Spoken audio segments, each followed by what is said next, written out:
ഹോർഹെ ബെർഗോളി ആരാന്ന് ചോദിച്ചാൽ മരുഭൂമിയിലെ സന്യാസിയുടെ വിരക്തി എന്ന് പറഞ്ഞാൽ അത് ക്ലാസിക്കൽ പ്രയോഗം. അതായത് ഈ ക്രിസ്ത്യൻ സന്യാസം അത് ഉടലെടുത്തത് ഈജിപ്തിലെ മരുഭൂമിയിലും പാലസ്തീനയിലെ മരുഭൂമിയിലാണ്. കാരണം ഈ ആൾതാമസം ഇല്ലാത്ത ഏകാന്തതയിലേക്ക് ഒരു പിൻവാങ്ങുക, ദൈവത്തെ അന്വേഷിച്ച് എല്ലാം വിടുക. ആളുകളെ വിട്ടു, സ്വന്തക്കാരെ വിട്ടു, പറമ്പ് വിട്ടു, എല്ലാം വിട്ടു ഏകാന്തതയിലേക്ക് പോകുക.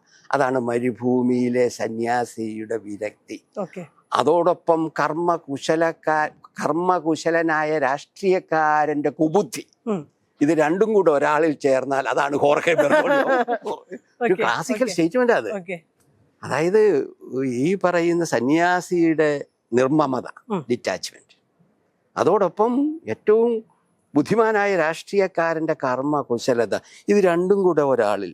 അത് എനിക്ക് തോന്നുന്നു ഈ ഹോർഹെ ബെർഗോളിയുടെ ശിഷ്യനായ അച്ഛൻ അന്ന് പറഞ്ഞതാണ് ടിപ്പിക്കൽ ഹോർഹെ.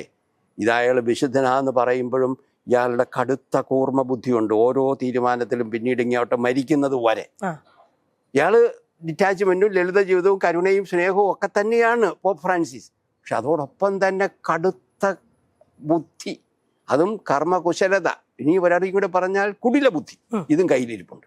ഇത് രണ്ടും കൂടെ കൂടിയ മനുഷ്യനാണ്.